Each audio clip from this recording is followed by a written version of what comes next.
Hello बच्चों, कैसे हैं आप लोग। तो बच्चों, आपके सामने है जेई 2010 की एक बहुत ही बढ़िया प्रॉब्लम।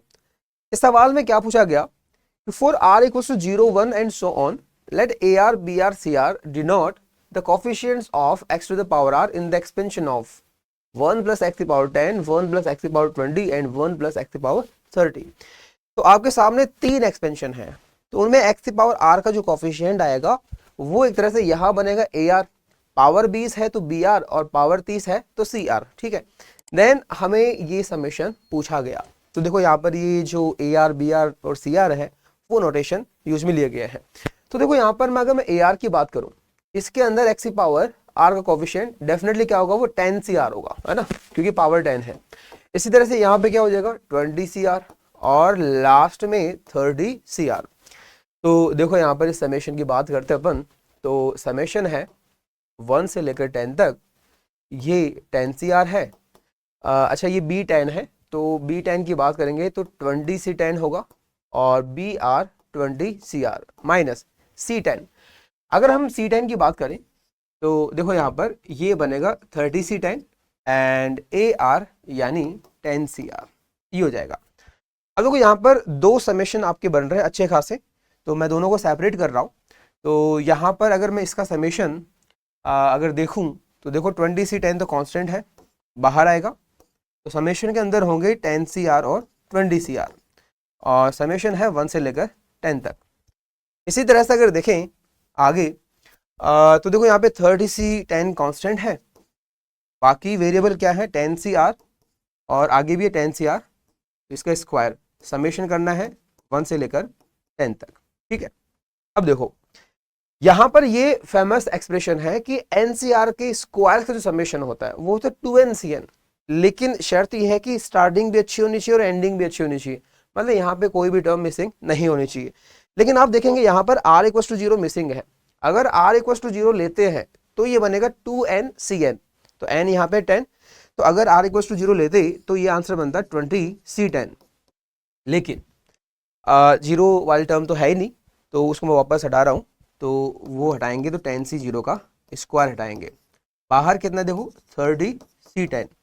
और साथ में अगर मैं इस समेशन की बात करता हूँ, अगेन ये वही सीरीज है जिसमें दो दो बायनोमियल कोफिशिएंट आपको प्रोडक्ट में मिलते हैं, और साथ में हिंट क्या है आपके पास कि ऊपर जो n की वैल्यूज है वो कांस्टेंट है और r क्या कर रहा है, वेरी कर रहा है।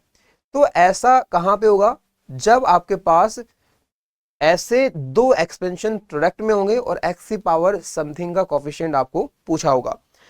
तो यहां पर अपन क्या कह सकते हैं भाई, ये 1 प्लस एक्स की पावर 10 और ये 1 प्लस एक्स की पावर 20 में जो प्रोडक्ट है उसमें किसी न किसी कोफिशिएंट है।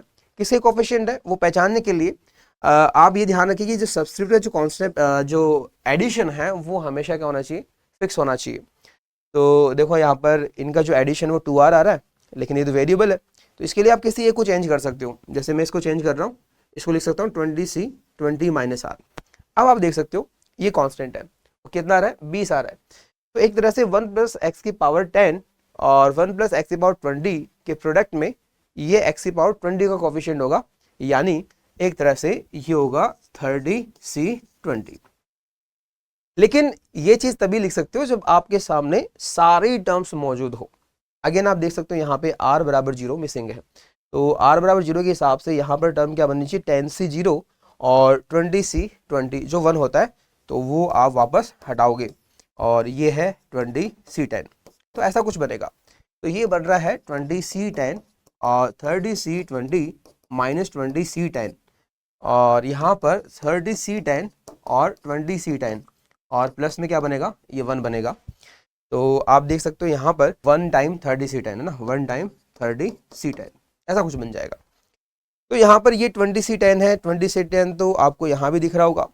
ये 30C20 और ये 30C10 जो बराबर ही होते हैं, तो ये वाला एक्सप्रेशन और ये वाला एक्सप्रेशन बिल्कुल सेम है, तो ये कैंसिल आउट हो गए।